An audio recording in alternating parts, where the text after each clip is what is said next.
Colombia in the 1970s was a nation in turmoil. Poverty was widespread. Political instability was the norm. This volatile environment provided fertile ground for the rise of criminal organizations. These groups trafficked in contraband, exploiting the country's porous borders and weak law enforcement. Among them, two cartels rose to infamous prominence: Medellín and Cali. The Medellín Cartel, based in the city of the same name, was known for its brutal efficiency. Led by the notorious Pablo Escobar, the cartel amassed a fortune through cocaine trafficking to the United States. Escobar, a ruthless and ambitious criminal, transformed the cartel into a multi-billion-dollar empire. The Cali Cartel, based in the southwest of Colombia, emerged as a rival power. Run like a sophisticated business by the Rodriguez-Orihuela brothers, the Cali Cartel preferred bribery and corruption over the violence often employed by Medellín.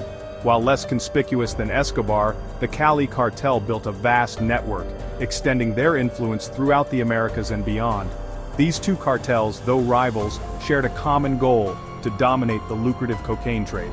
Their ambition, however, came at a terrible price for Colombia, unleashing a wave of violence and corruption that would scar the nation for decades to come. Pablo Escobar was a study in contradictions. He cultivated a Robin Hood image, building schools and hospitals in impoverished neighborhoods. Yet, his hands were stained with the blood of countless victims. Escobar's ruthlessness knew no bounds. He targeted anyone who stood in his way, from police officers and judges to journalists and politicians. The bombing of Avianca Flight 203 in 1989 exemplified the depths of his cruelty. Escobar, believing a presidential candidate to be on board, orchestrated the bombing that killed all 107 passengers and crew members. The act shocked the world and cemented Escobar's reputation as a ruthless terrorist. Escobar's reign of terror plunged Colombia into its darkest chapter. Car bombs exploded in city streets. Politicians lived in fear of assassination. Ordinary citizens were caught in the crossfire. The nation seemed on the brink of collapse, held hostage by the fear instilled by Escobar and his cartel. In contrast to Escobar's flamboyant brutality, the Cali Cartel operated with a more discreet, yet equally insidious approach. Led by brothers Gilberto and Miguel Rodriguez-Orihuela, the Cali Cartel prioritized cunning and strategy over outright violence. They cultivated an image as savvy businessmen, investing their drug profits in legitimate businesses and cultivating relationships with politicians and officials.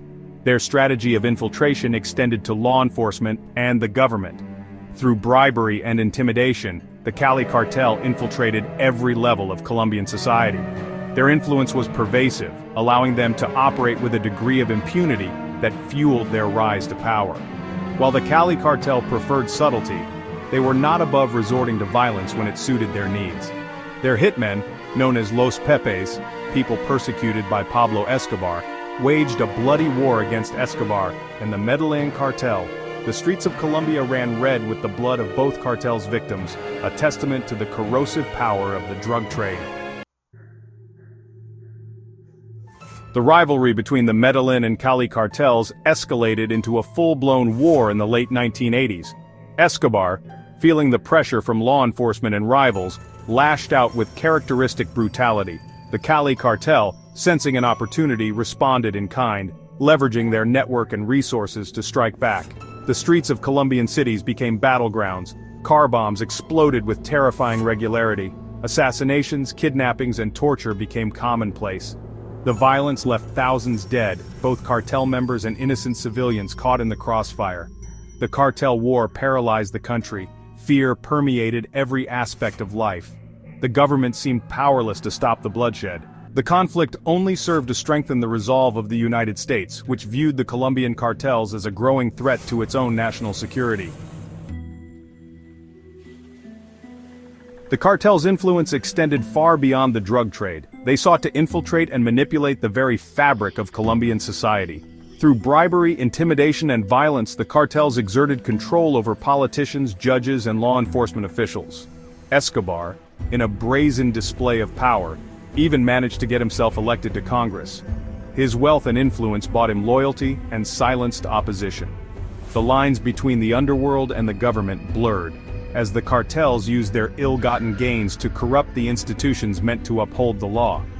The cartel's grip on power had a devastating impact on Colombian democracy. It eroded public trust in institutions, fueled corruption, and undermined the rule of law. The very foundations of the state seemed to crumble under the weight of the cartel's influence. Section 6. The United States steps in Plan Colombia and its aftermath. The United States, alarmed by the escalating violence and the growing flow of cocaine into its borders, stepped up its involvement in Colombia's drug war. In 1999, Plan Colombia, a multi-billion-dollar aid package, was launched. The plan aimed to strengthen Colombia's security forces, disrupt drug trafficking routes, and promote economic development. Plan Colombia had a significant impact on the Colombian drug trade. The Colombian military, bolstered by U.S. training and equipment, intensified its offensive against the cartels. Aerial spraying of coca crops, though controversial, disrupted cocaine production.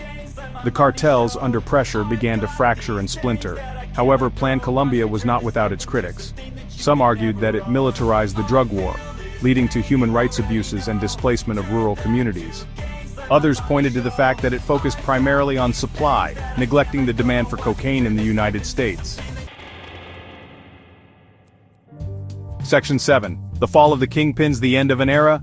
The combined pressure of Colombian and U.S. forces coupled with internal rivalries eventually led to the downfall of the Medellín and Cali Cartels. Pablo Escobar, hunted relentlessly, was killed in a rooftop shootout with Colombian police in 1993. The Rodriguez-Orejuela brothers were captured in the mid-1990s and extradited to the United States, where they are currently serving lengthy prison sentences. The demise of these powerful cartels marked a turning point in Colombia's drug war. The era of the flamboyant, all-powerful drug lord seemed to be over. However, the victory was bittersweet. The cartels, though weakened, were far from defeated. In their place, a new breed of criminal organization emerged, more fragmented, less hierarchical, but no less ruthless. Section 8. Fragmentation and evolution. The new face of Colombian drug trafficking. The Colombian drug trade did not disappear with the fall of the Medellín and Cali cartels. Instead, it adapted and evolved. Smaller, more agile groups emerged, filling the void left by their predecessors. These groups, often referred to as BACRIM, bandas criminales, adopted a more decentralized structure, making them harder to target and dismantle. These new criminal actors diversified their activities, engaging in not just drug trafficking but also extortion, illegal mining, and human trafficking. They forged alliances with guerrilla groups and paramilitary organizations, further complicating the security situation in Colombia. The fragmentation of the drug trade presented new challenges for Colombian authorities.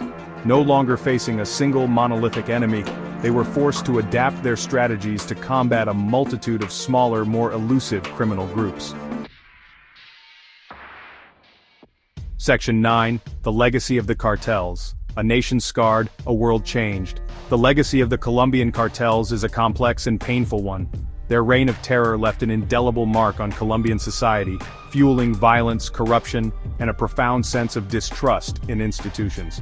The scars of that era are still visible today, a reminder of the human cost of the drug trade. The cartel's influence extended far beyond Colombia's borders. They reshaped the global drug trade, pioneering new trafficking routes and methods. Their insatiable appetite for cocaine fueled a global epidemic of addiction, with devastating consequences for communities around the world. The fight against drug trafficking is far from over. As long as there is demand, there will be those willing to exploit it for profit. The challenge for Colombia, and indeed the world, is to break the cycle of violence and corruption, to address the root causes of the drug trade, and to build a future free from the shadow of the cartels.